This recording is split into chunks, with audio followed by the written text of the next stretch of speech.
This week on UnScripted, frustration boiling up backstage in WWE, plus current Impact star asks for their release, and AEW, that t-shirt company everyone is wanting to fail, has finally landed its TV deal. This and more this week on UnScripted.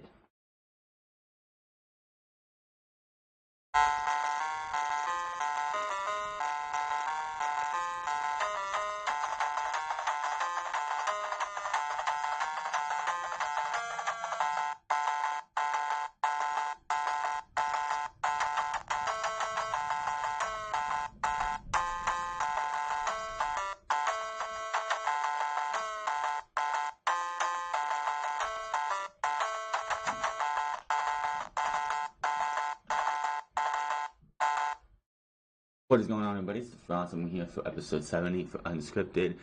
May 18th, 2019. This is going up a little bit later than usual due to circumstances out of my control, but that is not neither here nor there. This week's Monday Night Raw, SmackDown Live, and NXT, of course, we'll go over that. But of course, the biggest thing coming out of this week is the frustration going backstage in WWE. We'll get into that in a second. Three big things coming out of Monday Night Raw. We had Money in the Bank replacements. We had Firefly Funhouse being something that we wanted to see what's going on, and the fact that Bray Wyatt has been teasing a secret, that happened. And what else happened? Oh yeah, the wildcard rule is still in effect, and it's starting to have a ripple effect. And it's not even just this one. This past episode of Monday Night Raw, SmackDown's house shows are already feeling the effect, as this coming Monday there won't be one. So it looks like we're probably going to be going down the Raw Super Show, which we used to have back in, 2010, 2011. So we're going down that road. But the Firefly Funhouse. Oh boy, the Firefly Funhouse. This was creepy. Seeing this on first watch, and it's like, I have a secret. Do you want to see my secret? And then we get this Twinkle Twinkle Little Star thing. He's in a awfully bad in a good way. Clown mask. He's doing Twinkle Twinkle Little Star in a of course a distorted voice, but a creepy distorted voice. And I have no idea where they're going to go with this. I can't wait to see where they do go, because this is like very intriguing to see what happens with Bray Wyatt. But it was definitely one of those moments that if you didn't see it on first view, you're not going to have the same impact, in my opinion. So definitely can't wait to see what happens. Will he show up at Money in the Bank? Will he show up on Monday Night Raw? The only thing that they cannot do with this version of Bray Wyatt is have him go out there and lose and lose and lose and lose. If he comes back and he continues to lose and lose and lose and lose, what's the fucking point? What was the fucking point of doing the Firefly Funhouse and anything with Bray Wyatt if he comes back and all he does is lose? You can't have that. This guy needs to come out, win, win, win, win, and build this character and get this character over, even though it seems to be over. There was actually, because this show was taped in London, there were actually videos of this thing online before it aired on the USA Network, and you got the crowd reaction. And when that clip was over, the crowd was like cheering and like loving everything that was going on with Bray Wyatt. So they got the crowd, at least they did in the UK. They got the crowd. Now, I would not bring him out for his first time back unless it's in front of a bigger crowd, in front of one of the Smart Mark crowds, like a Chicago, a Philadelphia, a New York. Because even though the Firefly Funhouse is great, you're not going to get that same reaction from a lot of places. It would be more wise for them to have him come out in a bigger town, instead of like what you did with Ricochet, Aleister Black, Tommaso Ciampa, and Johnny Gargano, and brought them up in the Cajun Dome, where honestly nobody in Lafayette, Louisiana gave a fuck. Two Money in the Bank replacements, as I mentioned. We had Nikki Cross. Eventually, she did replace Alexa Bliss in the Fatal 4-Way on Monday Night Raw, and everyone was baffled. Why did this happen? Well, obviously, Alexa Bliss is injured. She's been injured. She probably is going to have to retire soon. I see people saying, oh, well, she had implants and they're not completely healed yet. You dumbasses. It's cold. She was in a dress. She was probably wearing a push-up bra to get herself to look a lot better. She doesn't have implants, at least like any more bigger. But she's been like WWE is trying everything to keep this woman on TV. She has concussion problems. She has had concussion problems, and WWE is like showing their carelessness with concussions with Alexa Bliss. This woman should not be in the wrestling ring again. 100%. This woman has had concussion after concussion after concussion. She had concussions leading up to the Royal Rumble, was cleared for the Royal Rumble, wrestled one more match after that where it was her and Mickie James versus, I believe, the Samoan Slaughterhouse, in which they lost. She didn't wrestle again until, what was it, Money in the Bank, until she faced Naomi a couple weeks ago, where her shoes were untied, and she kept messing with her shoes. That was the last time she actually wrestled. And WWE is doing everything they can to try and get her to wrestle. She can't wrestle. She's not cleared for Money in the Bank. It's a Money in the Bank ladder match. This woman has had a history of concussions. Look at what they did with Daniel Bryan for almost 2 years. Corey Graves is not wrestling. He's on commentary because of concussion issues. He is susceptible to concussions, so he was disqualified from wrestling in WWE. Why would they go out of their way to get her to try and wrestle if she's been susceptible to concussions? It's time to end it all. You have to be like, Lexi, you're sorry, you can't wrestle anymore. We have to disqualify you. You have gotten too many concussions on over and over. So we'll have to find something else for you to do. There's nothing else we can do about this. They can't keep having this woman in the ring. She's not cleared to wrestle. Don't have her wrestle. Braun Strowman was also replaced in the Money in the Bank ladder match. Why was he replaced in the Money in the Bank ladder match? Oh, because of multiple reasons. One, he's injured. Two, WWE says it's built into the greater storyline, but I know better. But if anyone has noted, Sami Zayn defeated Braun Strowman in a Falls Count Anywhere match main event on Monday Night Raw to earn Braun's spot in the Men's Money in the Bank ladder match on May 19th. Strowman is currently dealing with an injury, according to Dave Meltzer, the Wrestling Observer News Radio, but is not why he was pulled from the match. There's no word yet on the injury detail, but Strowman could be working through some sort of bicep or tricep injury as he was wearing a black band on his right arm.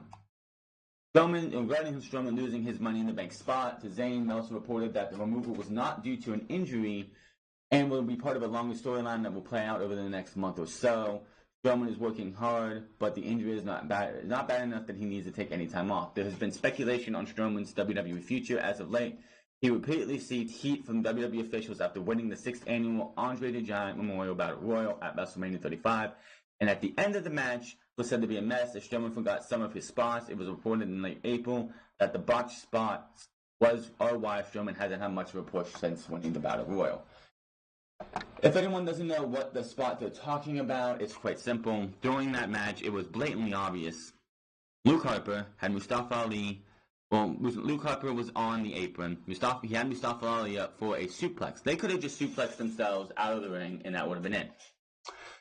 But you're watching the Andre the Giant Memorial Battle Royal, and you just see him holding him there. Waiting for the spot to happen when Braun Strowman was supposed to kick them out of the ring. They're just holding it there, and Braun Strowman walks past them. He actually walks past them and turns around and goes somewhere else instead of hitting the spot he was supposed to. Then when he does hit the spot later on, when Harper puts Ali back down and pulls him back up about 2 minutes later, he finally kicks him, but he kicks him so fucking hard that they go flying, and Harper has to try and adjust himself so Mustafa Ali doesn't go face first into the table, the announce table down below, and damn near kill himself. So, laziness, forgetting your spot, poorly executing a spot, and damn near hurting your colleagues. Yes, he should have heat on him, and yes, he should be in trouble for that. SmackDown Live, as we can continue on here, broke the wildcard rule again. Last week they had 5 superstars when there was only supposed to be 4. This week they had the Usos, Jimmy and Jay. That's 2. I don't want to hear all tag teams count as 1 because that's absolute bullshit. Again, let's see. If you wanted to do that in the wildcard rule, they wanted to do that. You could have Kurt Hawkins and Zack Ryder, the Viking Raiders, the Revival, and the Usos all show up on SmackDown in the same week. That's 4 if you want to count it like that, and that's 8 superstars. Why do you have a brand split by then? Seriously, why would you even have a brand split? The wildcard rule is just ridiculous. You had Jimmy and Jay, you had The Miz, you had Ricochet, you had Lacey Evans, you had Sami Zayn.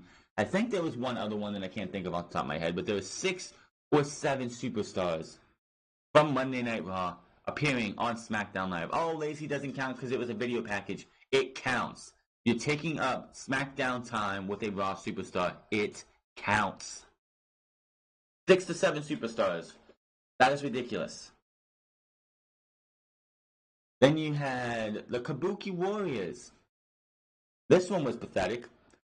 And then you had Asuka put out on Twitter a definition of Kabuki. And then you had Paige come out and defend. It's like, guys, calm down. The girls picked this. They wanted to be called the Kabuki girls. We're being changed to the Warriors. Bullshit. You took Kairi Sane and broke up the Sky Pirates to give me the Kabuki Warriors. Give me a fucking break. That name after this entire rant here in this show is blacklisted from this show, from this channel. The Kabuki Warriors, give me a fucking break. This was from Vince McMahon's head, and as we're going to talk about in a bit, everything goes through Vince McMahon. Do you really think Vince McMahon went, well, what do they want to call themselves?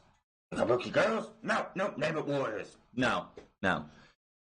And again, shows why the War Raiders should have never had their name changed, as war is in the name of warriors. The Kabuki Warriors, give me a fucking break. Lazy, stereotypical bullshit.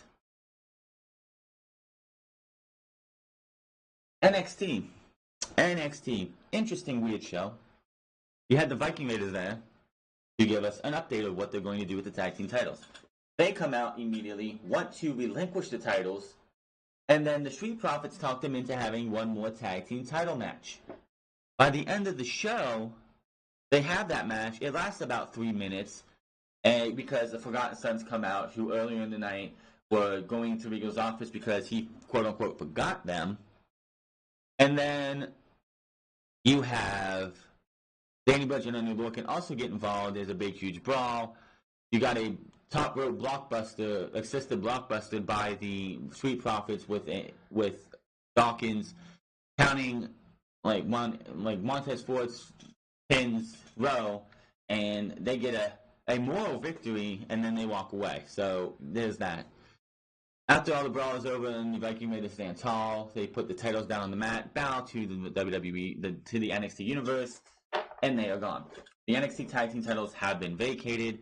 No news on who's going to be wrestling for those at the NXT TakeOver 25. But what was if you're going to have them vacate the titles at the end of the night, why would you have them even in a title match?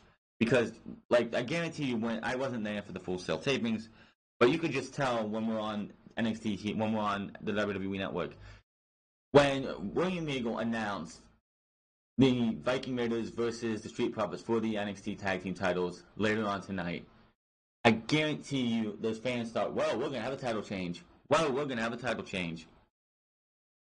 Then every near fall, because there's a couple that they got at least 2 or 3 or 4 near falls.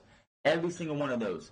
And they were near falls. They weren't just 1, 2 kick out. They were 1, 2, and 3 and 4 quarters kick out. And the crowd went ballistic because they hoped for a title change. And of course, when the Forgotten Sons came out, the crowd was just booing them heavily.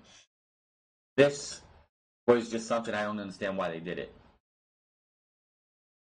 Of course, Cathy Kelly also on this night did confirm to us that Shayna Baszler and Io Shirai will face off and clash over the NXT Women's Championship. And after Matt Riddle got destroyed by Roderick Strong, Johnny Gargano confirmed that he will be taking on Adam Cole and he will be taking the fight to the Undisputed Era at NXT TakeOver 25. That is good. So it looks like out of everything that we saw this week on NXT, we were going to see Matt Riddle versus Roderick Strong. That should be one hell of a match. But also, Keith Lee made his return. Unfortunately, his feud with Dominik Dijakovic again gets put to the back seat. But the simple fact is, Dominik Dijakovic is going to be out for at least a couple months. about 6 months probably, so he's gonna probably miss the next 2 takeovers, which is a damn shame. And the feud between him, by the time Dominik Dijakovic gets back, the feud between him and Keith Lee won't even be a thing anymore. It sucks, but I would have loved to see these guys go at it again at TakeOver 25 or even at TakeOver Toronto. Which, by the way, I don't have it here in my files or anything, but Triple H did put out a teaser for TakeOver Toronto and showed off the logo for TakeOver Toronto, and I'm going to say that is a badass looking logo. The NXT TakeOver 25 logo just, it's tame, but I love the NXT TakeOver Toronto 2 logo that we have going on. Let's get into the news for the action, like the rest of the news for the week. Frustration reported backstage with Vince McMahon and writing staff. As reported before, Triple H recently liked and unliked a few tweets that were critical of current WWE product. That appears to be some real-life frustration from Triple H and other people within WWE. A close friend of 3 WWE writers recently called into PWTorch.com's post-Raw podcast and discussed the creative process. The writers had allegedly been drinking and vented to the caller about Vince McMahon. With working with Vince McMahon and all the shit that we're about to go into, it does not surprise me that these people are probably drinking to get over their stress. No one should rip on WWE Creator. They have some of the most brilliant, unbelievable, cool ideas that I have ever heard. We're writing for an audience of one, and never forget that. And if not, you're out of here. There you go. Who do you think they're writing for? They're not writing for us. They're not allowed to write for us. They have to write for Vince McMahon. And then Vince McMahon goes, nah, not a good idea. It's all on me. It just makes me fucking frustrated that you see Vince McMahon in December come out and be like, oh, I'm gonna let other people help me. We're gonna let you guys decide what happens. And then we all know it was a baseless lie. Having Vince, Shane, Stephanie, and Triple H out there saying, yeah, the fans are the authority. They're gonna tell us how this product goes. We're gonna make sure that you guys go home happy every night. And then nothing comes to fruition. Every single fucking night, it's the same shit we saw last year. And fans are getting tired of it. The ratings are going to drop and drop and drop. By this time next year, WWE might cease to exist. If AEW, which we have to just put on the brakes for a minute. Yes, AEW is great. It looks like it's going to be fucking awesome. If AEW shits the bed and just turns out to be, it's nothing good, which I doubt that, but it could still happen, you never know, then WWE has a chance. But if AEW gets off the ground and does half of what everyone expects it to do, it will blow WWE out of the fucking water. Vince McMahon does not want competition. That's why he's been signing all these superstars, all these men and women who they don't want to go to AEW. This is why guys like The Revival are not getting their release. Why Luke Harper has not got his release. Why WWE is signing everybody and wants to sign everybody to 5-year deals. The most you would usually hear about someone signing a new contract, it would be for a 3-year deal. They're getting big fat raises and like 5 years. That's what WWE is doing. They don't want competition. Vince McMahon does not want competition. He's afraid of competition. The most frustrated person in the back every single night is Triple H. He'll always take, especially the NXT guys, under his wing. It looks like he's consoling them. It looks so much like he was the most frustrated person in the building every single night. I don't doubt that one bit.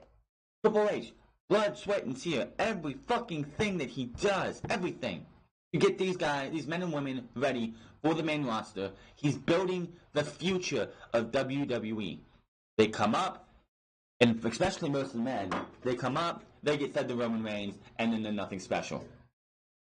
It's just frustrating. I would definitely say it's probably frustrating for him because all the work he puts into, and Vince McMahon's like, I didn't create it, so it's not going to be as special as you think it is. I have to show Triple H. I have to be the one to show Triple H that he's wrong and I'm right. That's how Vince McMahon works, and it's pissing. And if I was Triple H, I would not take this shit. I would pretty much Vince McMahon is only in charge. It is a publicly traded company. He is only in charge until the board votes him out. And honestly, somebody needs to go to the board of directors in Connecticut, have a meeting, and vote this motherfucker out. Vote him out of power. Vote him out of everything. Vote him to where he has to sit at home, collect a paycheck, and that is it.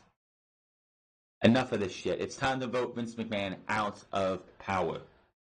This company is going to lose in a year. Within a year, Vince McMahon is going to have his company killed so badly that the investors are going to leave, the sponsors are going to leave, and the WWE is going to be a shell of its former self. Not a surprise here, the wildcard rule was not in the script on the morning of the show. Of course it wasn't. Of course it wasn't. Other than Roman Reigns, Roman Reigns, of course, was written in the script of him being there, but no one knew how they were going to explain him being on Monday Night Raw.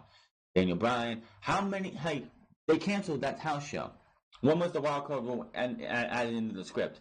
I guarantee you the wildcard rule wasn't in the script until Vince McMahon was on live TV and went, you know what? We're going to call it the wildcard rule. I guarantee you that was the first time that anybody heard of the wildcard rule, was when Vince McMahon said it on TV. The Superstar Shakeup changed week to week, and it didn't pan out as originally laid out months prior. Everything changed just because Vince McMahon changed it. Now, this one, I believe most of because, honestly, the only thing that I think did not change with the Superstar Shakeup was AJ Styles and Roman Reigns. They were swapping brands. When Fox signed to have SmackDown show up in October this year, everyone knew, when they had this year's Superstar Shakeup, Roman Reigns is going to SmackDown. Plain and simple. They're going to move AJ to Raw. Vince has wanted AJ on Raw since 2017. Didn't pull the trigger in 2017. Didn't pull the trigger last year because he was WWE Champion. But this year, neither one of them are champions, so let's move them. Let's swap the brands. So Roman is on SmackDown where we have a bigger star. Of course, the wildcard rule makes everything that we did in this entire Superstar Shakeup mean absolutely nothing. Of course, they had something laid out, and look what happened. They had the Superstar Shakeup planned out for months. And of course, Vince McMahon changed it because Vince McMahon thinks he's a genius. Vince McMahon has not been a genius in decades. He might have been a genius when creating, and WrestleMania wasn't even his idea. It was the brainchild of others, and he took credit for it. He didn't even come up with the name. I believe Howard Finkel came up with the name WrestleMania. He might have been the genius to make WWE go mainstream, but that's about it. Everything else that was a genius plan came from other fucking people. Vince McMahon is a fucking fraud. Vince McMahon is an absolute fraud, and he's showing it every single fucking week. He talked about turnovers, so many backstage people quitting or being fired. SmackDown and Raw writing teams are the same for both shows. They used to be separate, but changed recently after the Superstar Shakeup. That is bullshit. They changed after the Superstar Shakeup in 2017. You could tell. Go back to August of 2016 to, I believe, till the Superstar Shakeup of 2017. And you could just see the difference in the shows. Go back and watch before Jinder Mahal started the second reign of terror in WWE. These shows were different. They sounded different. They looked different. They felt different. 2 different productions. It all felt so different. Why did they go back to what they did before? Because Vince McMahon doesn't want SmackDown to be talked about as being better than Monday Night Raw. If Monday Night Raw sucks, we're going to make SmackDown Live suck, and then Raw can look better in comparison. Which, honestly, it doesn't. The call emphasized that the problems in WWE are not creators' fault, and Vince McMahon is the one person who deserves the blame. I apologize to anybody I've ever criticized when it comes to the ratings, Road Dogg, or anybody. The creative. Anybody who's on creative, anybody who's sat here bashing creative, we need to apologize to them because it's not their fault, and we know it's not. We've all known this. We should have all known this in the first place. Instead of bashing creative, just bash the one who deserves to be blamed, and that is Vince McMahon. This guy comes out on national TV and says, I'm a genius, the wild card rule, I'm a genius. This motherfucker is a goddamn fraud, and has been. He is masquerading as this big, huge genius who created WrestleMania, which, again, WrestleMania was not his fucking idea anyway. People around him came up with WrestleMania. He takes credit for it. The only creations that he has actually made that are his is The Undertaker. That is it. Everything else has been the creation of other fucking people that he takes credit for. He takes credit for Money in the Bank being made. That was a Chris Jericho idea. Elimination Chamber, Triple H's idea. Hell in a Cell was not his idea. I can't remember off the top of my head who actually created Hell in a Cell, but it wasn't Vince McMahon. It was probably Pat Patterson or Dusty Rhodes or somebody. Nothing that you see on WWE television that actually works is a Vince McMahon creation outside of The Undertaker. Anything else that's worked on this entire company's entire 40, 50 year plus creation run is not Vince McMahon's ideas outside of going mainstream and The Undertaker. Anything else you see on there is somebody else's creation. Vince wants suggestions from everyone, but it never gets on TV. 99 out of 100 times you see it and come up with an idea for Vince and it won't be used. I'm going to say 100 out of 100.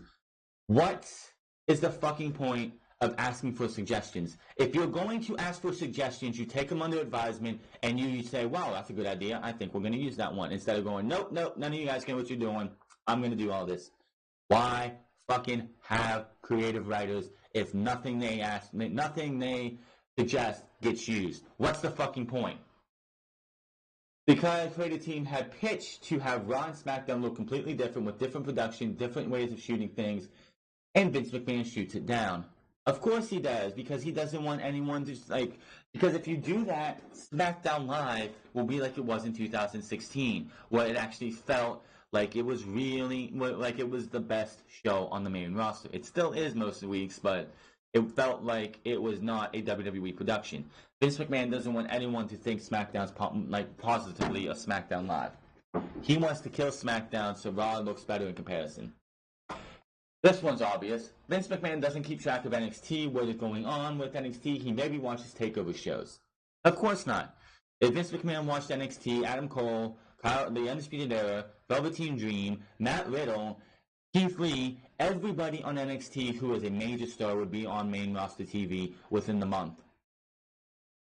The only reason the War Raiders are on Monday Night Raw is because he watched TakeOver New York and saw that excellent tag team match with two guys who were on Monday Night Raw and SmackDown Live at the time with Ricochet and Aleister Black. That's the only reason they're on the main roster. The writer says he just watches WWE and works out and is not aware of things going on in the real world. Not a surprise. Vince McMahon he is out of touch. Anybody who says Vince McMahon is not out of touch, just read this line again. He watches WWE and works out and not aware of things going on in the real world. If he did, he would fucking have stepped down long ago. The writers say there's no chance of Vince stepping down. Of course not. Oh, people are like, when the XFL comes out, Vince McMahon's going to step down and he's going to go win the XFL. No, he's going to do both, and both are going to suffer. I see people talking about, how the XFL is going to be this, it's going to be the second coming of football. It's going to be such a great thing. It's not going to be gimmicky. First off, go look at those overtime rules and tell me about gimmicky. Second off, this is a Vince McMahon production. Vince McMahon wants his hands on every fucking, the direction on every fucking thing that it goes under his umbrella. NXT is run by Triple H, so we're lucky there. The XFL, I want to see succeed, but I just have a feeling Vince McMahon is going to get in the way. Vince McMahon is going to want to do things his way, and Vince McMahon is going to kill the XFL after 1 year because it didn't go his way. That's just my feeling on that. Dana Brooke has been the hardest worker for the last 3 years. She goes to the Performance Center, she shows up early and helps set up the ring and gets into the ring so she can get better. Creative will pitch something for her, and she gets nothing until recently with Money in the Bank. And the only reason she's in Money in the Bank is because Sasha Banks had enough of Vince McMahon's bullshit, enough of Vince McMahon's lies, and said, you know what, I'm fucking out, peace out. If she's supposed to be this hard of a worker, then why aren't they using her? Did she have to go get lip injections? Because honestly, she looks like she has lip injections. Did she have to go get her ass injected? Did she have to get her boobs injected or something? Her hair is not really blonde. It's grayish, whatever. It's silver. I don't know, but something between then and now has changed for her to get a shot at Money in the Bank. The caller offered to tell Wade Keller off the air some cool storylines that were pitched and never used. I would love to hear what this person had to say, because they think it's cool and it maybe wasn't used for a reason, but I would like to hear these cool storylines that were never used. The writer he talked to said, we're all working for Dana Warrior and it's really awkward. Of course it is. Why the fuck is she doing anything? Because WWE wants to do right by her and her family. Her kids are still what are they, teenagers or something? They still have time to get up, grow up and stuff. They don't want them to have to struggle because of Warrior practically dying while he was back in their good graces. The WWE Fox contract prohibited Fox from moving the show to FS1 even if the ratings drop. Good. That means no 3 hour. The 3 hour is not ever going to happen because because if they wanted to go to 3 hours, then WWE would be breaking their contract with Fox, and that means Fox would have to put that third hour on FS1. And honestly, that would be the dumbest mistake WWE ever did. Oh, let's put a third hour, let's put it on FS1. You're already trying to convince people to watch SmackDown on Fridays, watch wrestling on Fridays, when people want to go out, hang out with their friends and shit. Now you want me to change the channels and go to FS1? Give me a goddamn break. One writer is very close to quitting because he is so unbelievably happy, and many of the writers are paranoid and think they are close to being fired. Here's the good thing. Here's an idea. Quit. Go find something else to do. You have on your resume, I work for WWE. That's all you were there for. That's all most of these writers are there for, is to have on their resume that they work for WWE. You got that? I would quit. You're I don't care how much fucking money you're getting from this job. Your mental health, your sanity is worth more than anything that you get in any fucking job. If you're mentally stressed out as much as they sound like they are, why are you working for somebody who is going to just keep stressing you out? Quit and find happiness, find a better job, find something somewhere else. It's such a toxic atmosphere, and it's all because of what Vince McMahon. When Neville walked out, there was a crazy shouting match, and he flipped down on Vince McMahon. I fucking found that awesome, the fact that somebody actually stood up to the old man. CM Punk did it, Neville did it. I wish more people would do that themselves. Stand up to the old man. Stand up to him. Tell this guy what you really feel, and get this motherfucker to show you the respect that you should have, because Vince McMahon is a piece of shit. And that was the last time they saw him. The Raiders praised Neville for being so easy to work with. Ideas never pan out as originally planned because writers will come up with stuff and then Vince McMahon loses interest after a week or two. Unless it has to do with Roman Reigns, Vince McMahon runs out, I'm done with it. Mojo Rawley is used as an example. Of course. Mojo Rawley, she turned on Zack Ryder when the Hype Bros was still a thing, which was actually a cool tag team. It was good for both of them. He turned on Zack Ryder, was supposed to have this big push to be a bigger star. Won the Andre the Giant Memorial Battle Royal beforehand, and then they stopped doing stuff with him. He comes back for a little bit, looks like he got new music, looked like he was going to do something, then he disappeared again. Money is good, and it's a dream job for many writers, but it gets frustrating. The talent is very unhappy, and people are trying to get out of their contracts. Do it. Just leave. Don't come to the office. Don't come home. Go find something that makes you happy. This is a dream job, but then you find out it's a nightmare. Why would you want to stay there? Okay? Take the resume, put the WWE that you've been there on it, and go find something that is going to make you happier, because this is ridiculous. Writers say Bruce Pritchard is a pleasure to work with. He's a funny guy and a pleasure to work with, but he's not getting through to Vince either. Neither Shane, Triple H, or Stephanie.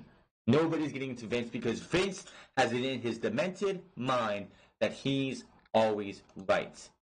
Nobody can tell him how to run this company. Nobody knows nobody in Vince McMahon's mind knows how to run this company, and nobody in Vince McMahon's mind knows, and he thinks he's always right. He has this complex in his head that I'm always right. Nobody can tell me otherwise. And it's fucking pathetic. It's okay to be wrong. It's okay to ask for help. It's okay to not put all this on your own shoulders. Unfortunately, that's what Vince McMahon is doing. The people of the ratings type listen to the podcast and they hear fans bashing him. It breaks their heart. I apologize to anybody I've ever bashed. And anybody in the wrestling community and podcast community needs to apologize to anybody that bashes the creator. It's all Vince McMahon. It has always been Vince McMahon. We should have known that from the start. Vince is in the announcer's ear to a sentence, and he gets on them for tiny mistakes. This is pathetic. This is another problem, is the fact that you have Corey Graves, who in NXT was one of the best commentators in the business. I would love to have Corey Graves off the leash and Marvin Allo in NXT calling matches and showing you how it should be done. Corey Graves, Marvin Allo, and Nigel McGuinness would be awesome for a 3-man booth if you want to do 3-man booth. One of the biggest problems with Monday Night Raw and SmackDown Live is that the commentary sounds so fucking fake. So fake. It's just so mind-numbingly bad that you have to hear this week in and week out. Seriously. Go watch NXT TakeOver 25. Then go watch 5 matches from WrestleMania. Doesn't matter which ones. 5 matches from WrestleMania. And just listen to the commentary. Like NXT TakeOver New Orleans. Not New Orleans, but New York. Commentary.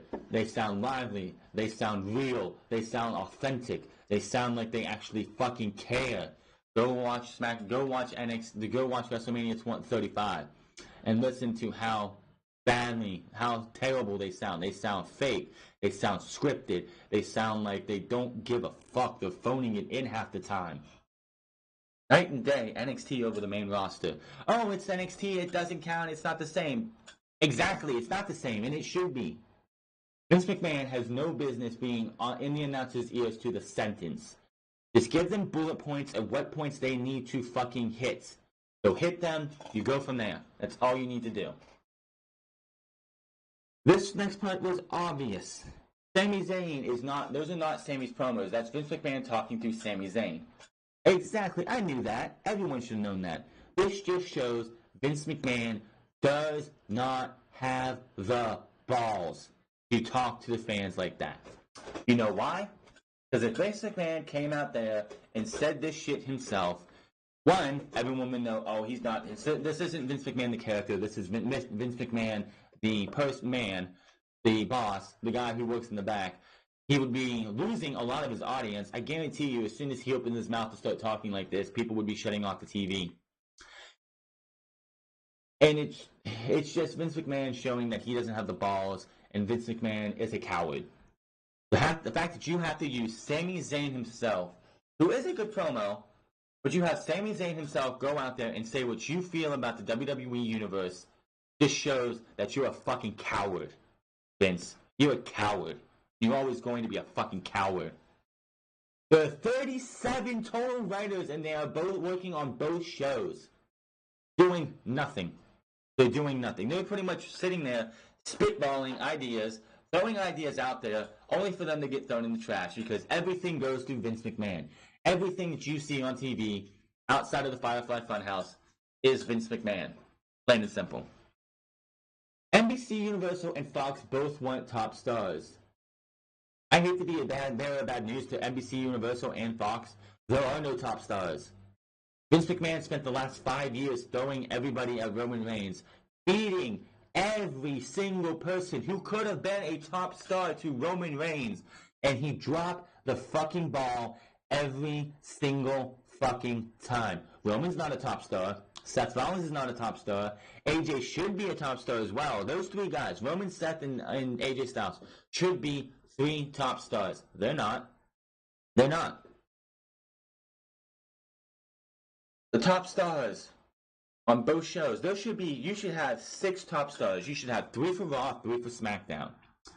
And I only named 3 because Drew McIntyre has been fed the Roman Reigns.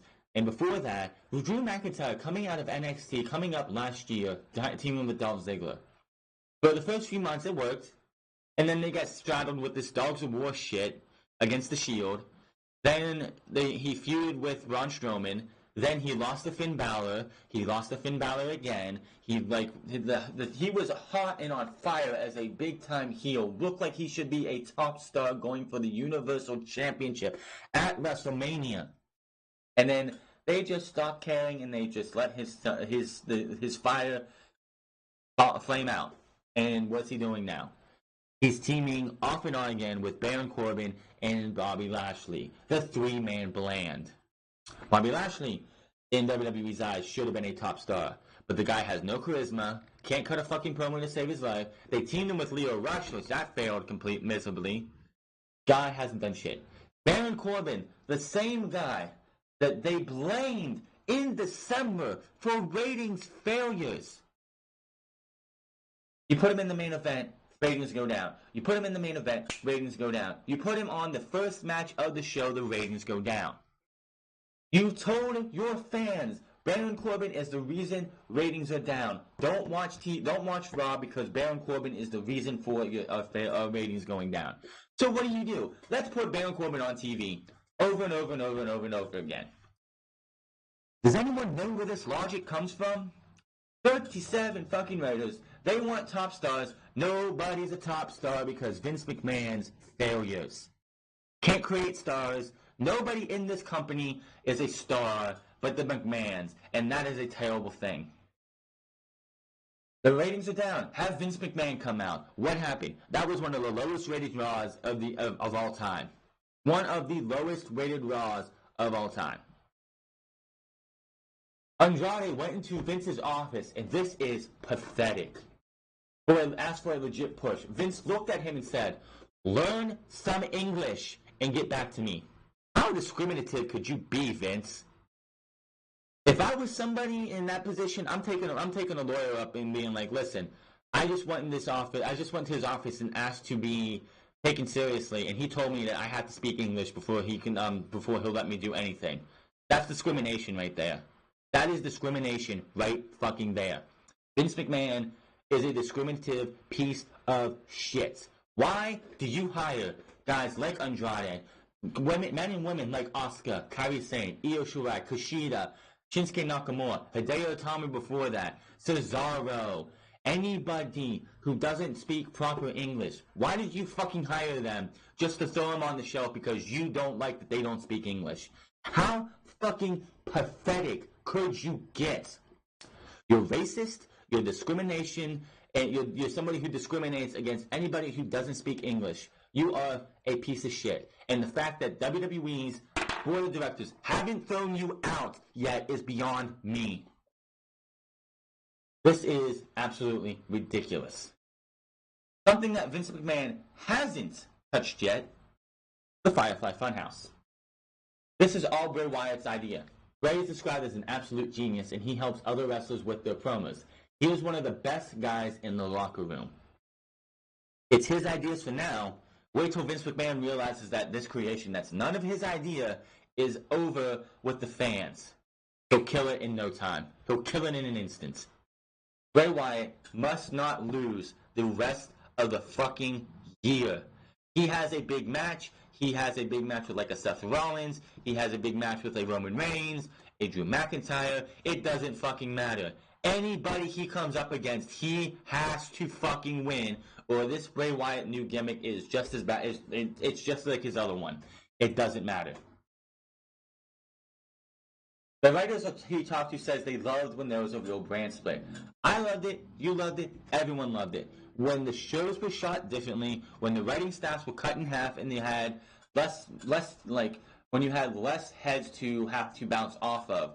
Yeah, the more people that you throw into a kitchen, the more cooks you have in the kitchen, the more muddy the soup gets. If you cut that in half, and it's going to taste a lot better. You don't need 37 writers working on 2 shows.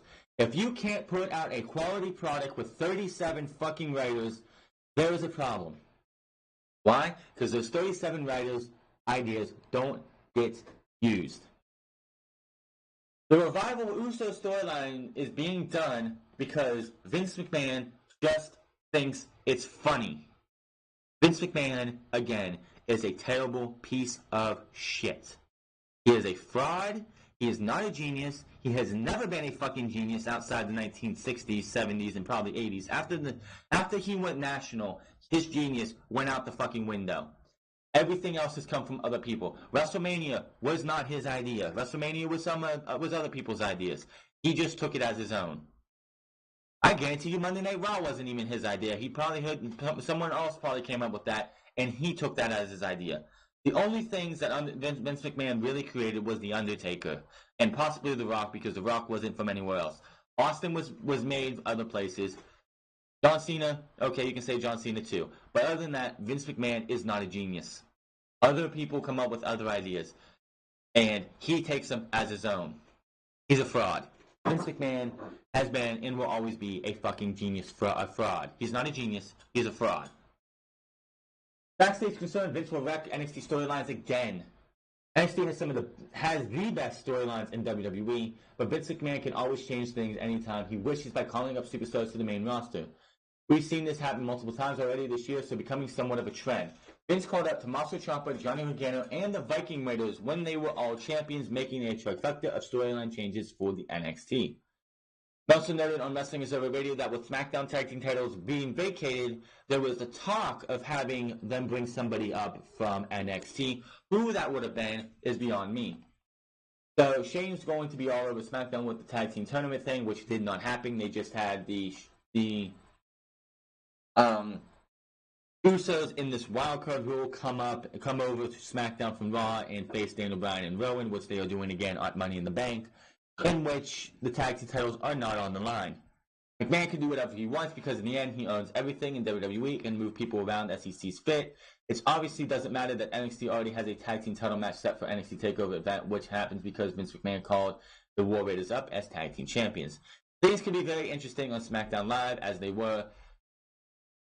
News on Almas's push, which, as we noted, Vince McMahon told him to learn English. Apparently, the creative writers found an English tutor for Andrade Cien Almas. Now, if you want Andrade Cien Almas to be the best heel they can be, if he learns English, good, awesome, that's fine. You have Vega there for a reason. He can speak English, but chooses not to. He can speak English, he understands English and everything. He chooses not to. You can't get any more heat than that. The guy knows he can speak English, everyone knows he can speak English, and the guy doesn't speak English because he doesn't want to. Look at Nakamura last year. He could speak English, but he was like, sorry, no speaking English. And people fucking booed him heavily. That's what you need to do with Almas, only do it, like, be more serious with him. Andrade and Intercontinental Champion Finn Balor will likely continue their feud after Sunday's Money in the Bank pay-per-view. Dave Meltzer, the Wrestling Observer Radio, they are currently scheduled to work a men's Money in the Bank match with Ricochet, Randy Orton, Mustafa Ali, Sami Zayn, Andrew McIntyre, and Baron Corbin. Almost won a fatal four-way over Balor, Orton, and Ali on SmackDown Live, getting the pin on Balor to win.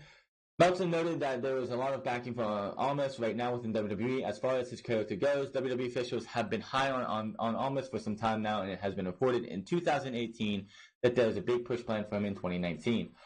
Almas won a non-title match over Balor on April 15th from Montreal.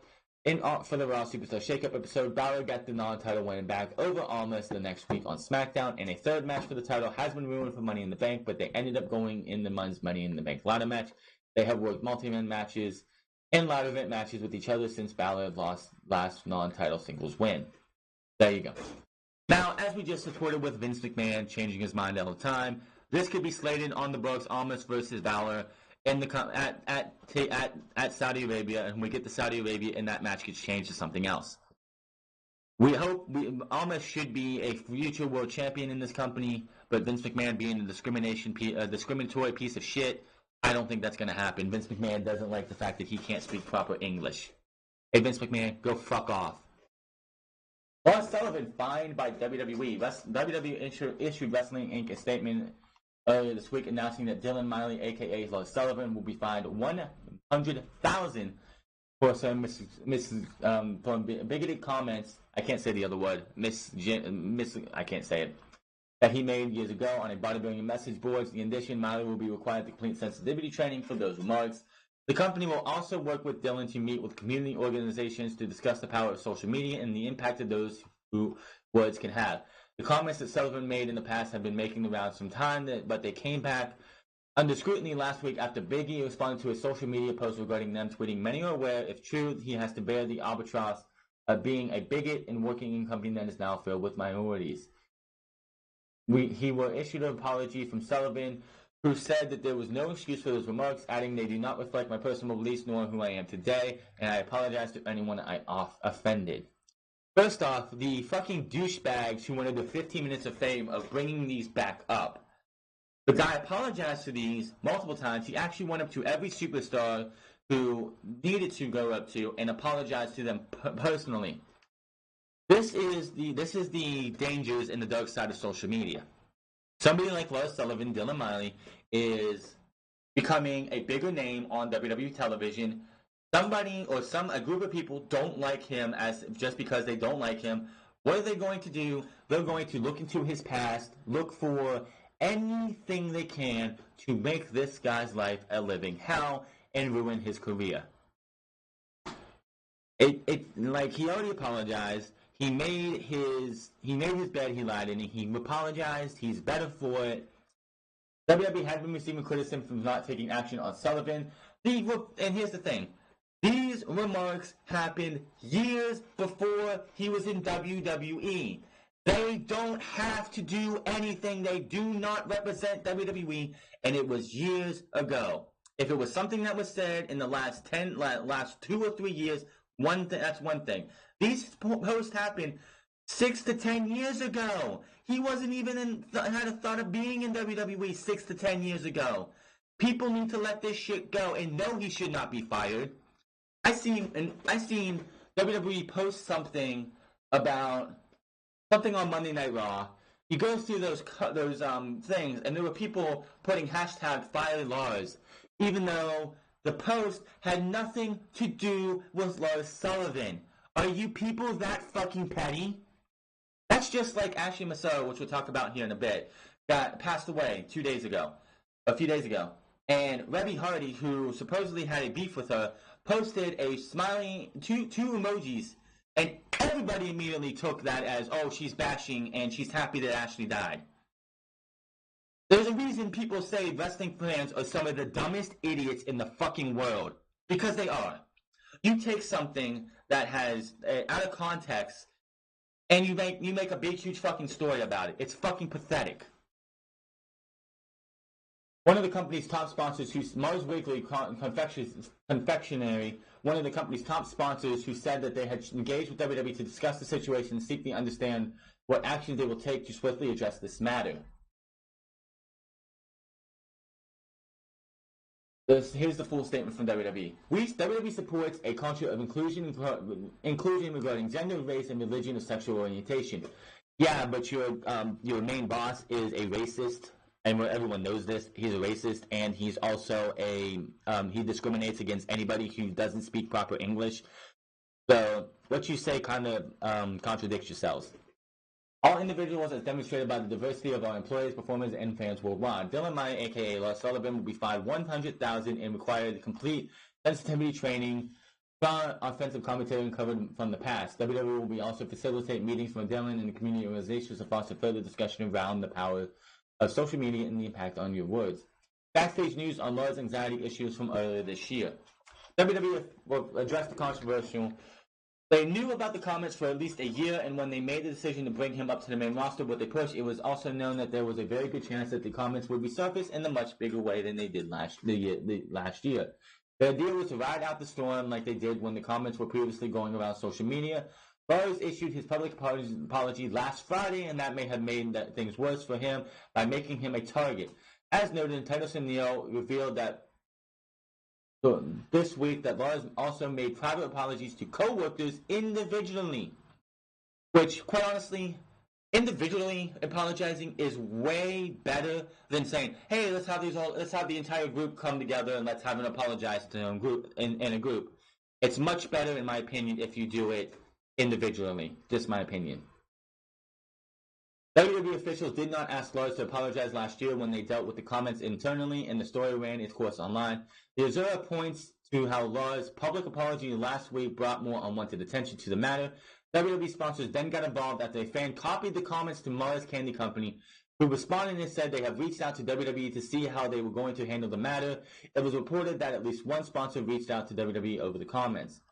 It was reported earlier this year that they had plans to bring Sullivan up to Raw for a feud with John Cena, which would have ended at WrestleMania 35. Lawless reportedly suffered some serious anxiety issues backstage before being sent out in front of a Raw crowd, and that led to him taking some time off to deal with what was going on. While the general feeling was that Lawless was dealing with stage fright, it was maybe afraid of performing in front of a large crowd, which is kind of bullshit because he's been on a takeover, and that crowd's pretty big. There's other reports that this fear actually had to do with the controversial comments resurfacing and potential repercussions of himself, those close to him and the company.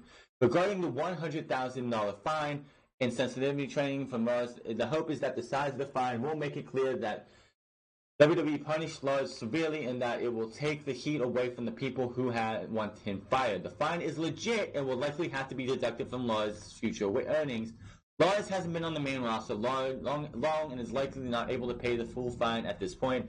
As previously reported, the average salary of a talent in NXT is around $80,000. There you go. First off, WWE didn't have to take action at all. It was if they didn't want to. First off, I fucking hate the WWE, and this isn't just WWE. This is just anybody in general. Oh, the sponsors are being getting involved. Why? This shit happened before he was in WWE.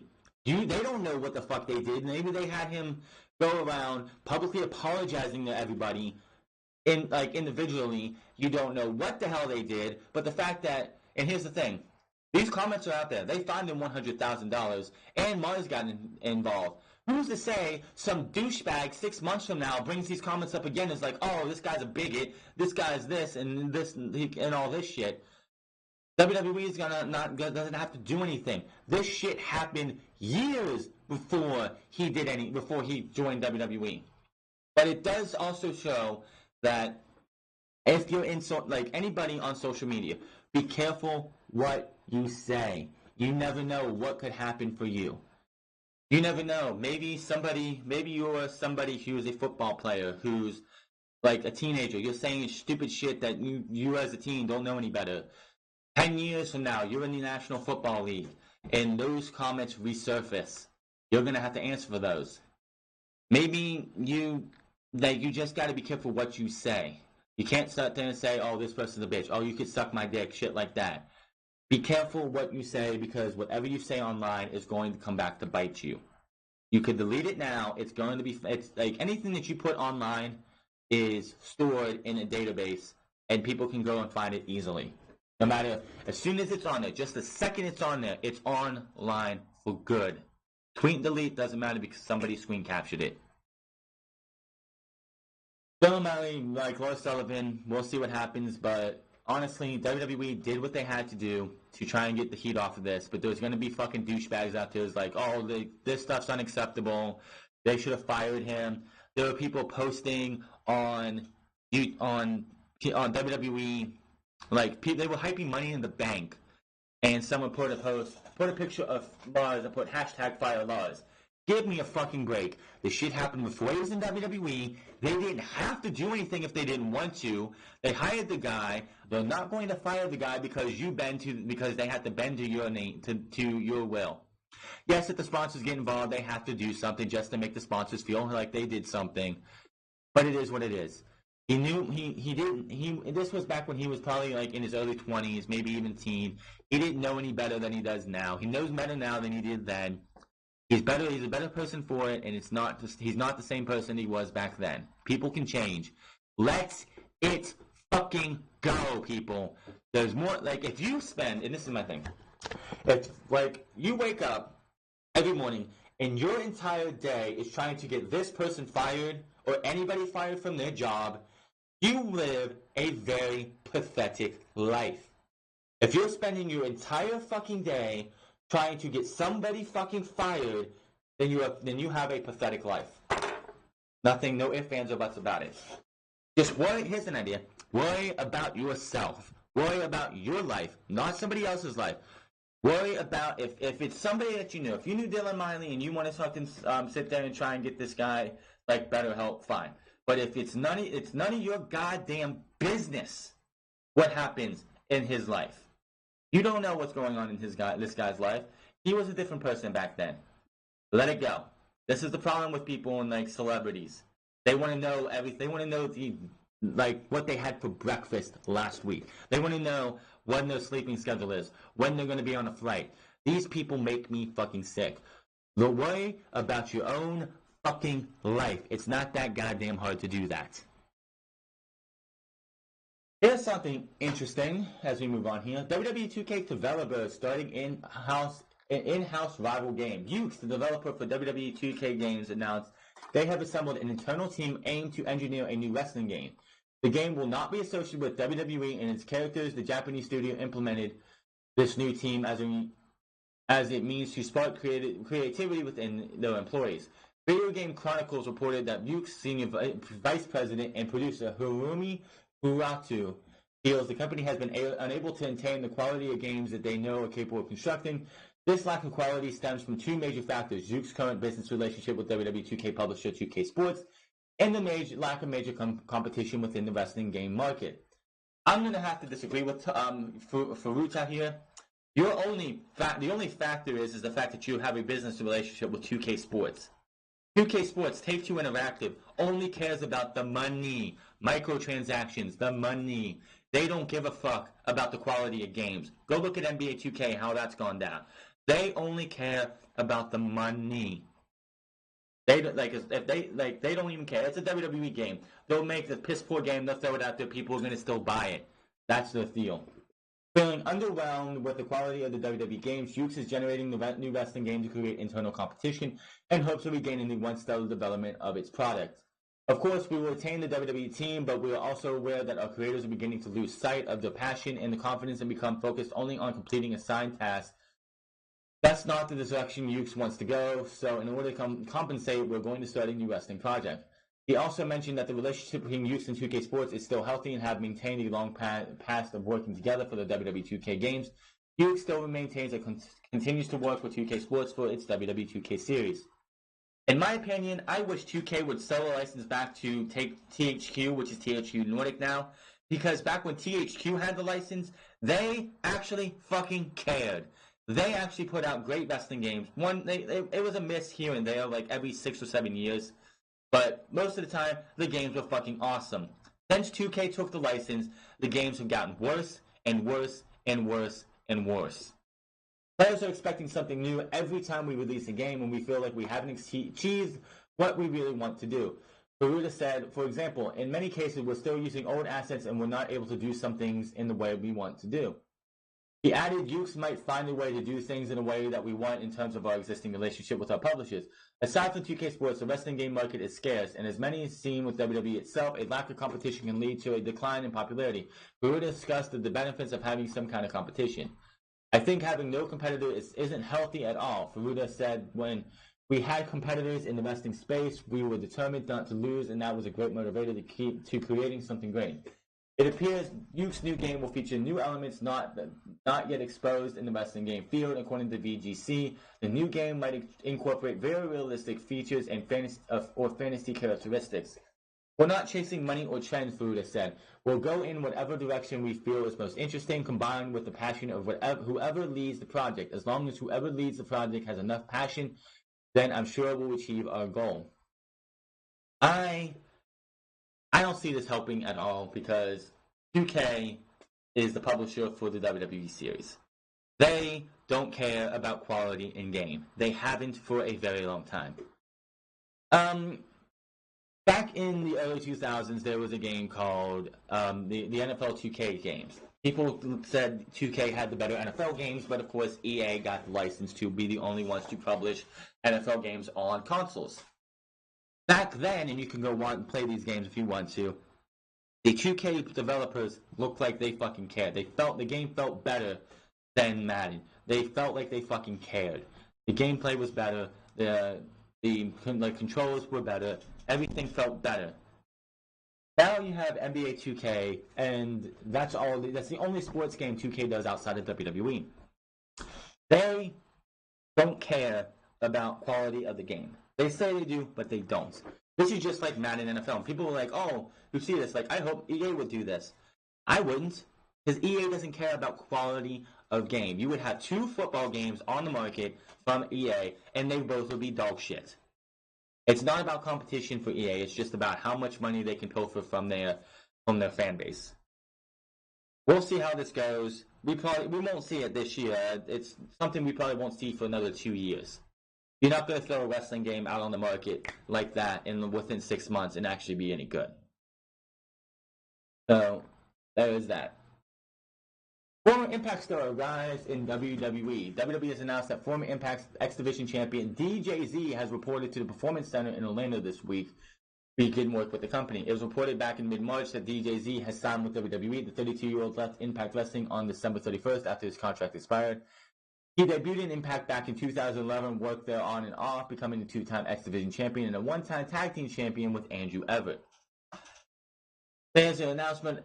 DJZ Michael Paris reports the Performance Center, one of the most top high-flying superstars comes to WWE Performance Center. Michael Paris, better known to the sports entertainment fans as DJZ, reported to the training this week at WWE's facilities in Orlando, Florida. A professional grappler for nearly 15 years, Paris specializes in dynamic top rope offense and has put many competitors away with moves like the 450 splash, the 630 splash. He's been an experienced wrestler internationally, including in Mexico, Japan, and the United Kingdom. Paris has also captured dozens of championships on his journey to WWE, such as International Wrestling Cartel's Super Indie Championship, a title formerly held by the likes of AJ Styles, Johnny Gargano, Adam Cole, and Corey Graves. Paris' signing comes across on the heels of several other high-profile acquisitions in January. The Performance Center welcomes a new class of 12 athletes, while international wrestlers Kushida, Shane Strickland, and Humberto Garza all reported for training last month. Wish the best of luck to DJZ. He's interesting. I wonder what they're going to call him. I don't think he's going to be DJZ in WWE. I just don't see they'll keep him with the DJZ gimmick. He was Zima Ion before he became DJZ, which Zima Ion was just a terrible fucking name, so he changed himself to DJZ. He got the DJZ name because of Robbie E and Robbie T's tag team. He was their DJ, and that's where the DJZ name came from. It'd be interesting to see what he does in WWE. We probably won't see him for a bit. I mean, the crop on NXT right now is kind of full. We'll have to wait and see. Good luck to DJZ in WWE. Speaking of Impact, Killer Kross reportedly asked for his release from Impact Wrestling, according to Mike Johnson, PW Insider. According to the report, Kross has signed a multi-year deal with the company last year that pays him per date. Kross was reportedly unhappy with the financial aspects of the deal and tried to renegotiate a guaranteed contract worth 6 figures per year based on what he feels his value is outside the company. Kross apparently also has some issues with creative, but the main concern is financial. Impact reportedly felt that Kross was offered a deal when he wasn't very well known and became a star on their platform. They apparently counted with a new restructured 3-year deal. However, it was well below the 6 figures that Kross was requesting. Kross turned down the deal and requested his release last week. It was noted that the release was not granted, and Impact has no plans to let him go. Johnson added that the relationship between Kross and Impact remains professional. It was reported in September 2018 that both WWE and New Japan were interested in signing Kross. I mean, come on, look at how this guy looks. Kross eventually signed with Impact in several more years on his contract. During the interview with Interactive Wrestling Radio earlier this year, Kross discussed signing Impact over WWE. Everything happens for a reason, Kross said. I don't say this is a negative way, but I don't think people in the WWE internally or the fan base would have had any idea how to receive this character if I went there first with it. There's a lot to do within the general platform in their presentation. I don't think they would have known how to implement this character. Main roster, yes, would not have known at all. WWE's NXT would have, Triple H would have found a way to implement Killer Kross. I guarantee it. WrestleZone also learned more details about Kross' reported requests from a release from his contract, as well as some details regarding the pay scale of some multi-year contracts by the company. According to the source speaking with WrestleZone, everything is said in the initial report by PW Insider regarding Kross and his status, including attempts to renegotiate a contract, remain professional, is 100% true. It was noted that by a source that Kross was seeking a salary comparable to some higher-level talent currently on the roster, which are bringing in 6-figure salaries. He reportedly requested himself. Kross does appear on Impact as often as some of the talent who are looking to be paid equal to, but Impact counted with a much lower than expected, which was less than half of what he was seeking. An exact number was not mentioned, but it was said to be less than an NXT entry-level deal, which is normally about $45,000 a year. WrestleZone was also told that number of multi-year deals, including that one Cross is locked into, currently being offered are low-paying, and often see talent losing money due to travel costs associated with their appearances for the company. These deals still talent making anywhere from $250 to $400 per appearance, with no guaranteed minimum amount of appearance, including in the deal. In addition, it was stated that while there was a number of people in the company that have guaranteed downsides and are making good money, only a couple of them are making livable wages based on their current pay rates. Under these deals, talents are flown to Impact tapings, live events on basic economy level flights, and are also paying out of pocket for their own luggage, rental cars, Uber transportation, and hotels. The situation was described as wrestlers literally losing money after compensation and expenses, with several talents saying they were making a little as $3,000 to $5,000 per year, which Impact not including the independent bookings before taxes and expenses, despite being on a majority of the shows. Talent are still making more money through independent bookings, but it was described as a situation where Impact officials are not going to be granting any releases at this time and expect talent to honor their deals. Of course, Impact's not going to, Impact, WWE, and Ring of Honor are not going to be letting people out of their contracts if they can help it. Why? Because they don't want them to go to All Elite Wrestling. The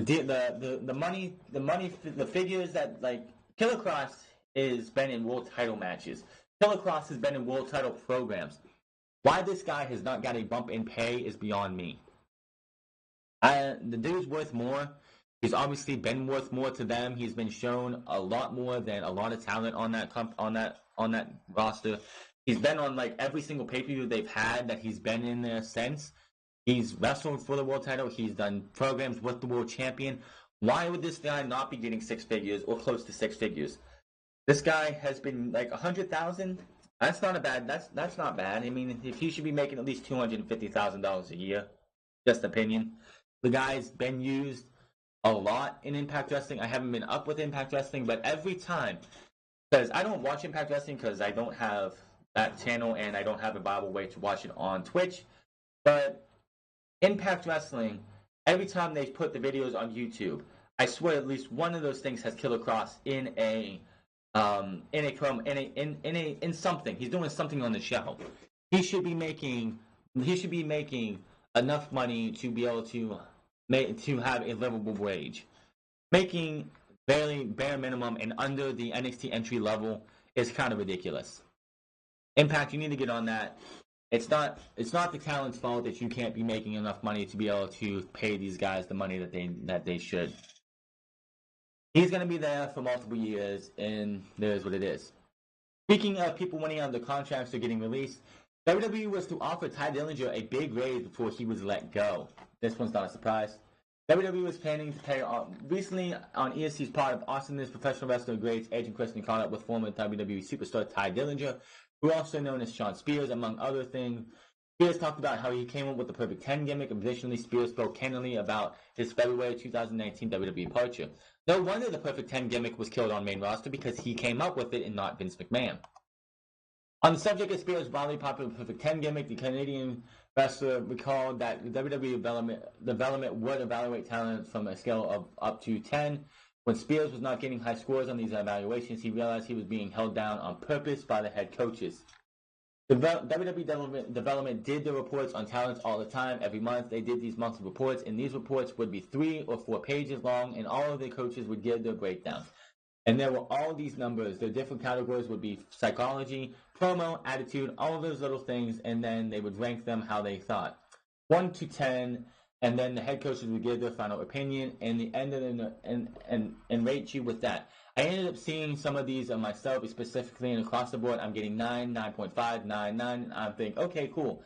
I'm doing all right. But then when it comes up to the final head coach's department, I would get 5, 6, 5.5, things like that. And the written part wasn't any more flattering. The thing of 10 just kept rolling and rolling and rolling and rolling. And then how can I make it into something? And I was formulating the concept of the Perfect 10. That's where that all stemmed from, for pieces of paper that I should have never seen. When Spears pitched the Perfect 10 concept to the coaches, the late, great Dusty Rhodes told Spears there was no plans for him to move up with the main roster, and this motivated him more. So, yeah, and so even when I went in to pitch it, I got all the coaches together in the conference room. Spears would call, and Dusty Rhodes, who I love more than anything in this world, who was always straight with me, I miss him every day. He looked at me and said, before you pitch whatever you're going to pitch, there is not even a whisper of you going to the main roster. I need you to know that right now. I went, oh shit, I got this idea, but that's what I needed. And he was never going to let me get way out here and go get my hopes up all the way up. He's going to give me, this is the situation that you're in right now. You have a chance to change that, but this is how you're viewed. So I pitched the Perfect 10 thing, and a few hours later, I was actually allowed to start doing it. According to Spears, he only got to the main roster because the fans rallied behind his Perfect 10 gimmick. Spears went on to argue that WWE left a lot of money on the table by not using the character to its fullest potential. But of course, the fans wanted the Perfect 10 gimmick. WWE, Vince McMahon, hated the 10 chants. And quite honestly, outside of Ty Dillinger being in the ring, anytime the refs counting to 10 counting to 10, and all you hear is like him say 1 and the fans say 10, it got fucking annoying. I don't believe in working for an audience. For one, I believe we are supposed to be working for an audience, and you give them what they want because they are telling you what they want. Kofi is a beautiful example. Becky is a beautiful example of wonderful stories fulfilled that people could not wait to see the end of. It doesn't always happen like that, but once it's caught the momentum, yeah. I don't want to say they didn't have a choice. They had no choice, plain and simple. Because they could have done whatever they wanted, but the momentum was just 100%. The people is what propelled me onward and upward in every single time. So that's not to pander to the audience, but they really did take it all the way there. All the way there. I'm curious how much they could have gotten out of the Perfect 10 character just with the momentum and popularity. When something like that kind of catches on business side of things, you want to milk it for all it's worth, and then it moves aside and the next thing comes up. I don't feel the best word is capitalized. I don't feel we capitalized on the entire thing, and I thought of being there, being gone, coming back, transforming into this, and finally having something that people could grab onto, and then paying it off in one grand spectacular of a moment would have been fine the way to do it. In respect to Spears' decision to leave WWE, the Laura secondary school graduate revealed that it was a 6-month process while getting injured. Gave Spears more time to think about his options. He decided he could change his look and gear for his return, and even met with WWE Chairman Vince McMahon hoping things would change. They never did. The decision had been made in my mind. I would probably about a 6-month process. I got injured in October. I believed I got injured on Monday night. The next day at TV, I was going to ask for a couple of weeks off just to kind of clear my head, clear my thoughts, and step back for a second and figure out what I really, truly wanted to do. And then at a live event, I ended up smashing my thumb to a point where I had to have pins put in my hands. So that gave me 3 months to think about everything I wanted to do. So be careful what you wish for, kiddies. But I was granted the extra time to really sit back and go, okay, this is the moment to not just make an impulse decision. Something that you should never do is make an impulse decision. Always think things out. Which, speaking of impulse decisions, everyone thinks Sasha Banks wanting to quit WWE over WrestleMania weekend was an impulse decision. No, that was not an impulse decision. That was years of just being lied to and being led on to think I'm going to be doing this, this, and this, and everything being changed on a whim. Sasha Banks did not try and quit WWE on an impulse decision. She wanted to quit WWE after years of frustration. So I changed my look, I changed my gear, I pitched half a dozen ideas. Spears continued, I might have to put my foot in my mouth while meeting with Vince, but I feel like I needed to say what I needed to say, and I still stand by what I said to this day, but I checked the boxes while I was out. My own personal boxes, and I was just a stepping stone along the way to make sure I was going to make the right call, and I did feel that when I came back, things would be different. They would not. I had a conversation, I was told to wait, just give them a few weeks to think where things slow down a bit. A couple of weeks passed, and it put me in a bad place because my performance was suffering. During an interview, Spears shared what was he started to lose his passion for pro wrestling, and his work started to suffer. This was when Spears finally asked for his release. I wasn't excited anymore. Which, if you're in a job and you're like in a career, which Working at McDonald's, Wendy's, or something like that is not a job. The career, that's a job. Being a basketball player, being a football player, being in the WWE, that's a career. If you're not excited about anything you're doing in your career, being a podcaster is a career. Being a radio personnel is a career.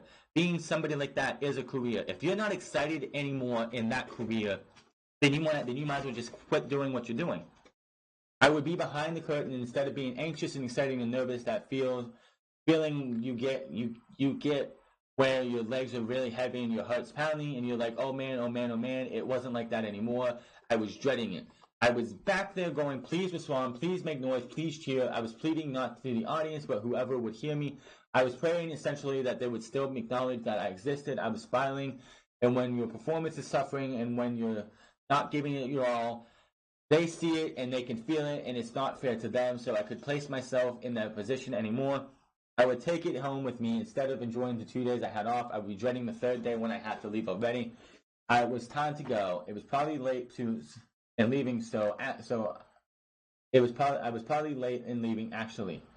Apparently, when Spears asked for his release, WWE Talent Relations said WWE was preparing to offer him a big raise, but he did not even bother hearing the dollar amount because his decision to leave was never about money. It was the hardest decision I have ever had to make, which I can believe. I mean, this is your dream job. You're in WWE. This is something that you've been wanting to do for probably your entire life, probably since you were a kid. And you're telling them that I'm not happy here anymore, I have to leave. It's got to be hard. It's not about money, it's about happiness. I didn't really ask too many people because I didn't want to be influenced either way. I wanted it to be all on me. My family had no idea. My mother had no idea. My wife knew. She knew what I was going to do. But anyone who wants to know who he's married to, he is married to Peyton Royce. Great picture of those two, actually, when they, right after he was released. They look great together.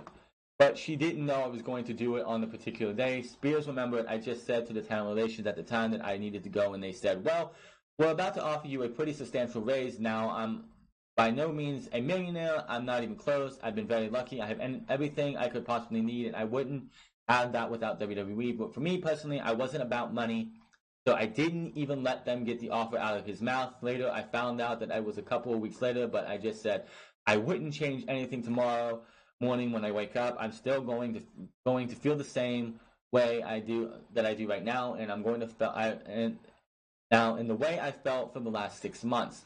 Spears explained quite simply that he just wants to look back at the last few years in his pro wrestling career fondly. One thing that just kept me going through my head was I couldn't let them fire me twice. I needed to leave on my own terms, so that's why I put out that statement. I believe it was midnight later that evening. Spears said, it sounds stupid to a lot of people listening, but I walked away from a lot of money, and maybe it is, but I don't. But I know me. And I know that I can barely remember what I did in the first 5 years of wrestling. I've been doing it since it's 17 and a half. But I can barely remember anything in my first 5 years. That means that when I'm 70, 75, if I can make it that far, I'm going to remember jack shit.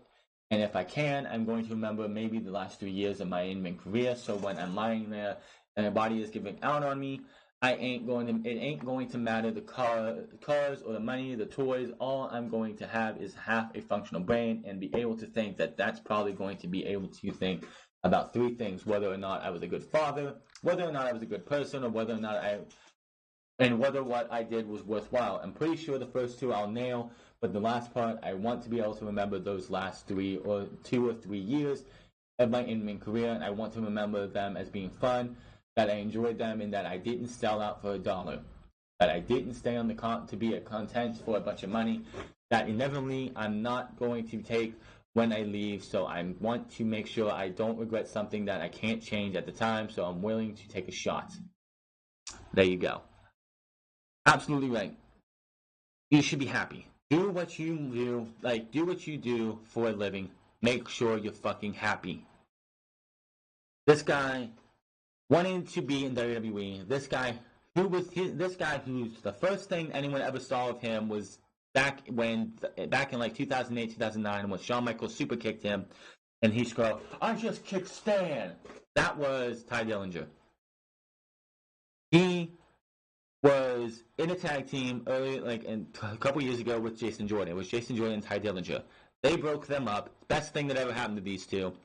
But Ty Dillinger was going nowhere. Jason Jordan eventually chained up with Chad Gable, and that was the American Alpha, which I wish they would have kept them together. Maybe maybe Jason Jordan would still be able to be wrestling, because the fact that you're in a tag team, not as much stress goes on your body because you're only wrestling half a match. Ty Dillinger became the perfect 10 and was way over with the crowd. He came up with the idea himself. He was brought to the main roster. Vince McMahon hated the perfect 10 gimmick and killed that gimmick flat. He's going to do something himself. He's going to go do what he wants to do to be happy. I look forward to seeing what Shawn Spears does. Will he end up in AEW? Who knows? He does have some independent bookings that aren't AEW. We'll have to wait and see. Maybe he's in the Battle Royal. Maybe he's in the Battle Royal, that 21-man Battle Royal that's coming up on Double or Nothing next weekend. We'll have to wait and see. But good luck to Shawn Spears, and anybody wondering what happened on his last few days and anything, well, there you go. Former WWE superstar Ashley Massaro has passed away at the age of 39, according to The Blast. Massaro recently passed away a couple days ago, but details of her death have not been announced. The Suffolk County medical examiner in New York told The Blast that Massaro passed away on Thursday and was brought to the medical examiner's office. Her death is currently under investigation by the police. Police told The Blast that a rescue call came in at 5:23 a.m. Eastern Time from Massaro's home in Smithtown, which is about 1.5 hours from New York City. First responders then took Massaro to a local hospital, and that's where she passed away. Police do not believe foul play was involved and are classifying her death as non-criminal. Massaro won the 2005 Raw Diva Search and went on to sign the company. He worked until 2008, July 2008, but made just a few wrestling appearances since then. She announced in March of this year that she was making a return to the wrestling ring.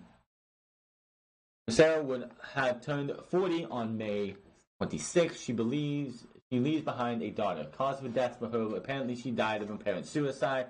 According to a new report from The Blast, the 2005 Diva Search winner passed away at the age of 39 on Thursday. Local radio station had failed. She worked at a local radio station and failed to show up on Thursday, which raised the first red flag. As we noted, a rescue call at Massaro's home in Smithtown, New York, came at 5:23 on Thursday morning. The Blast released the 911 call audio, which won't be shown here. And the call was the first responders to rush to Massaro's home. And after an unconscious woman was found, CPR was administered on the way to the hospital, and unfortunately, she passed away. It was noted before that Suffolk County Police Department did not suspect foul play in Massaro's death and then ruled it non-criminal. They told Hollywood Life that they will not be releasing details on the death because it is a non-criminal. The Suffolk County Medical Examiner has not announced her autopsy results, which will be released. That will be a public knowledge. An autopsy release will be a matter of public record. So maybe we'll find out more later on. 39 years old. That's only 10 years old. She's only 10 years older than me. Well, 10 and a half. Yeah, 10 and a half years older than me. I'm 29 right now. She's 39. She'll be 40. She would have been 40 later this month. So that's a damn shame. Gone too soon. He was going to come back to wrestling. Who knows what would have happened there? Maybe an appearance in the Mae Young Classic. I doubt it, but that's a damn shame. No one should. I never want to hear somebody die from suicide or from anything, especially at the age of 39. That's a damn shame. And thoughts and prayers go out to the Massaro family. And nothing else we can say about that. WWE announced on Thursday or Friday, Alexa Bliss is not medically cleared to compete at Sunday's Money in the Bank pay-per-view. Bliss is reportedly out of action with a concussion. We already talked about this earlier. She last wrestled on April 29th, losing to Naomi. Bliss has suffered several concussions during her career and has recently spent several months out of action due to issues relating to the concussions. There's no word yet on when she'll be cleared to action. As noted, WWE will be announcing the Money in the Bank ladder match replacement, who is Nikki Cross.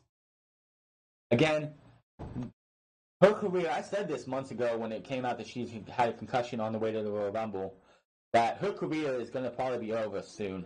She keeps getting concussions. WWE has to pull her out. Corey Graves is on commentary because of multiple concussions. Daniel Bryan sat out a year and 10 months before he due to concussions. So Daniel Bryan, another one. She's going to have to be if she has another concussion or something, they're going to have to drop her as a wrestler. Make her an on-air personality, put her on SmackDown as commentator, get rid of Byron Saxton, whatever. Put her on commentary over Renee Young. Renee Young on commentary is absolutely fucking ridiculous. Ooh, come on, oh, come on, ooh. It's enough. But bickering with Corey Graves is annoying. I don't want to hear it again. Brock Lesnar, possible match for Super Showdown. Brock Lesnar versus Universal Champion Seth Rollins is the current plan for Super Showdown event from Saudi Arabia, according to WrestleVotes. Rollins won the title from Lesnar back at WrestleMania 35. This will be Lesnar's first match since the loss. WWE has announced 3 matches for the return of the Kingdom of Saudi Arabia. Orton versus Triple H, I don't give a shit about. Undertaker versus Hall of Famer Goldberg, don't give a fuck about. And a 50-man battle royal. Super Showdown will take place Friday, June 7th from the Kingdom of Saudi Abdullah Sports Center Stadium in Jeddah, Saudi Arabia. The special will air live on the WWE Network. Do not. If Seth Rollins beats AJ Styles on Sunday, Brock Lesnar even touches that Universal Championship, the network's going to drop. People are going to stop. There is no fucking reason Brock Lesnar should be anywhere near the Universal Championship. You gotta be fucking kidding me. That you're gonna put this guy in a title match for the Universal Championship. But rematch clauses don't matter anymore. Rematches aren't there anymore, but yet you're gonna get Brock Lesnar versus Seth Rollins for Saudi Arabia. Give me a fucking break. If he walks out as Universal Champion again, there is no hope for this company. AEW will slaughter WWE within 6 months. On to the AEW news. AEW to launch on TNT this fall. They had the talent, the event, and the money, and now AEW has the TV home. Per a press release, the promotion announced that they were partnering with Warner Media to air on TNT later this year. No specific date for a launch has been discussed, but there could be an update announced during the Warner Media presentations, which there was not. All Elite Wrestling is a talent-forward, fan-first league whose inclusive approach to the creating high-quality athletic wrestling competitions is already making waves with fans and attracting top-tier wrestlers, stated the EVP of Commercial Operation Content Strategy and Monetization, Michael Quigley.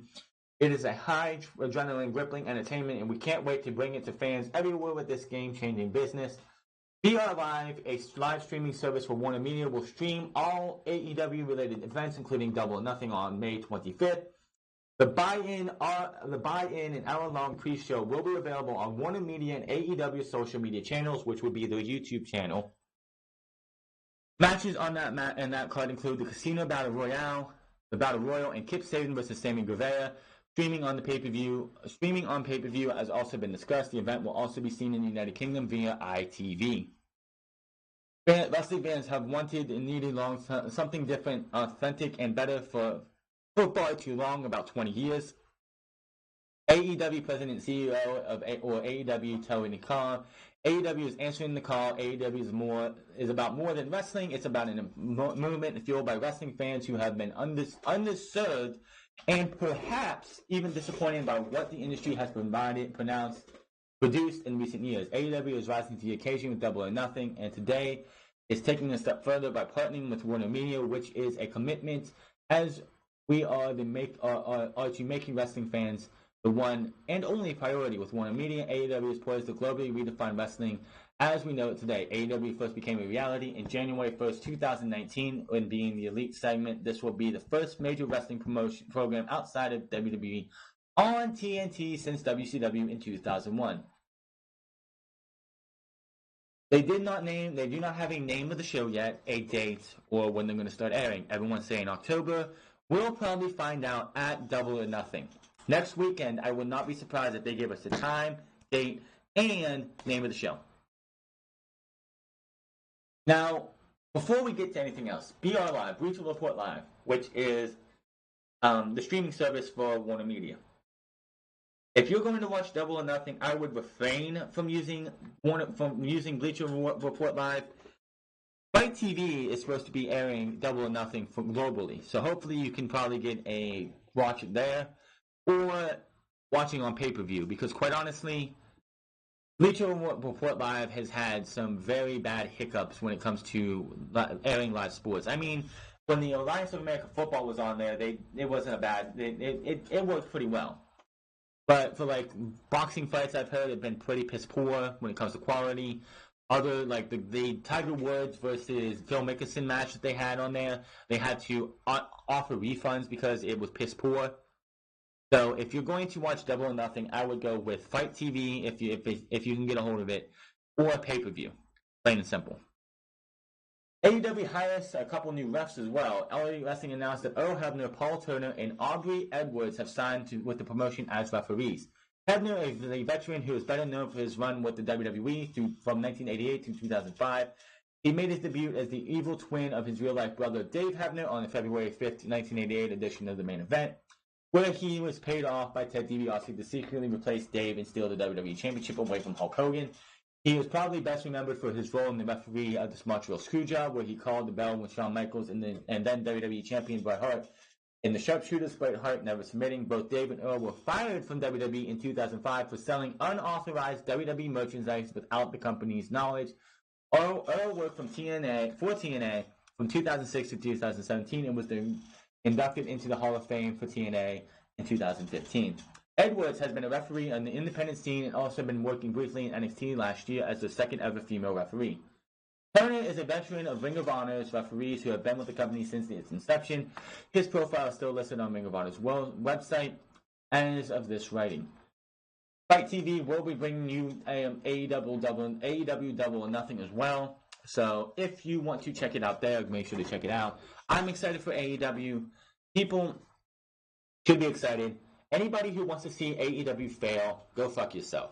AEW is doing everything they can right. Yes, Tony Khan said that everything is going to plan.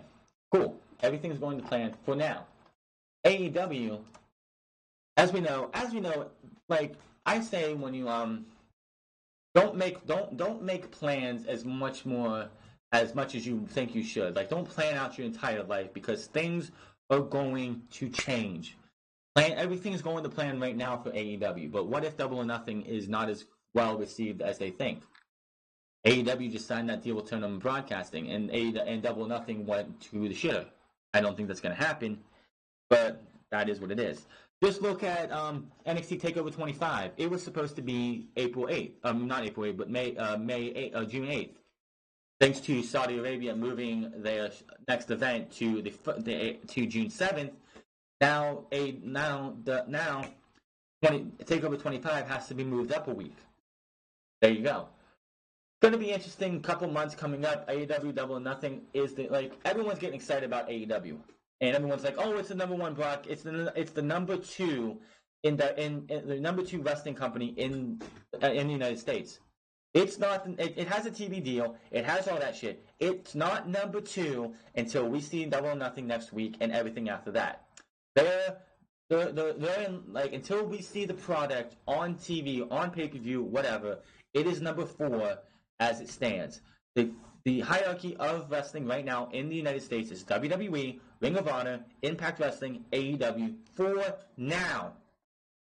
If Double or Nothing is a smashing success, they are number 3.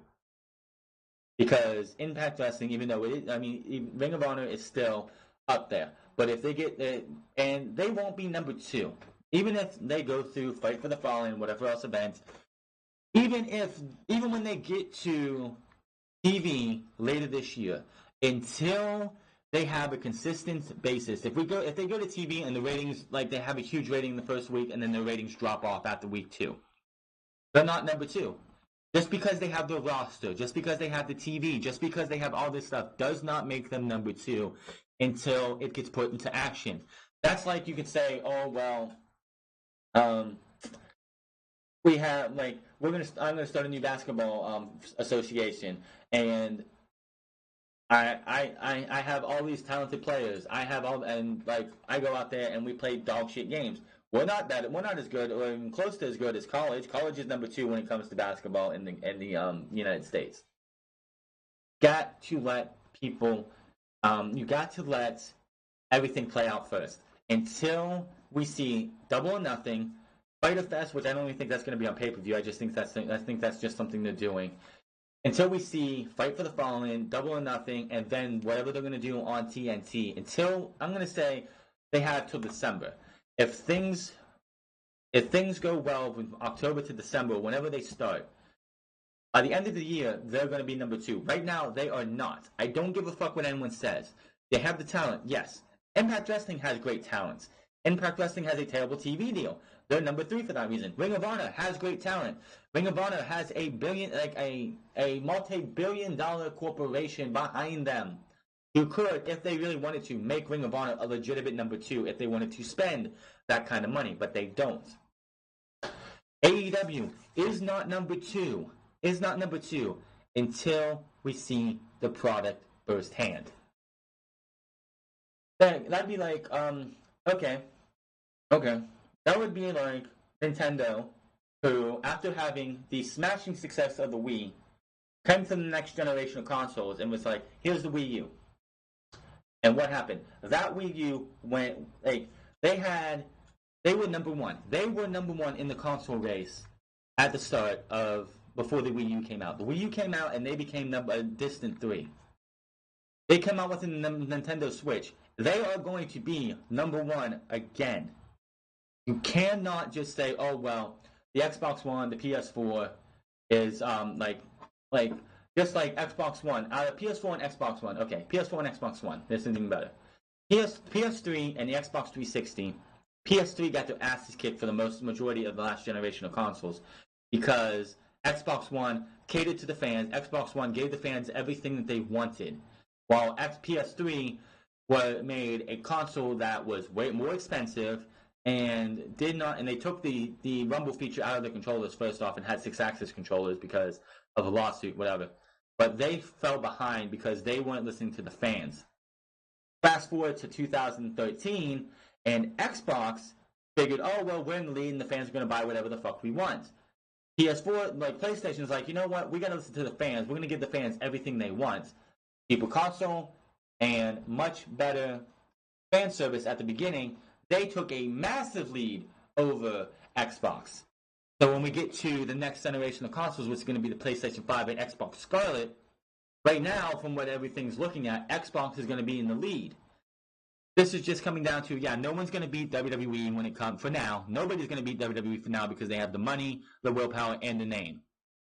But AEW could become the number 1 in the future. Right now, they need to show us the product. Let us see the product before we go out and say, oh, well, they're the number 2 company. They're not. They are not number 2 until the product hits the airwaves. I'm just saying. Even if Double or Nothing is a smashing success, which it should be, that's one show. That could be the best show that you ever see, and then we get to Fight for the Fallen, and Fight for the Fallen is subpar. Give it time. I'm not seeing AEW is going to fail. I think they're going to be successful. But we need to let everything play out first. Let the cards play out first, because everything could be great, yet everything could be a pile of dog shit, because a lot of people in AEW, like Cody, Matt, Nick, and Kenny, have never run a wrestling company before. Yes, they got JR back there. They got Billy Gunn who can help them out too. They got reputable names to help them. Doesn't mean it's going to be a success. We'll have to wait and find out. But this is Unscripted for episode 70 for a late afternoon, May 18th, 2019. Hit that subscribe button. Comment down below. Like or dislike this video. Find me on Twitter at TheFranceCon. Find me on twitch.tv/TheFrance08. And I will see you guys tomorrow for Money in the Bank. Until then, my name is TheFrance, and I'll see you guys later.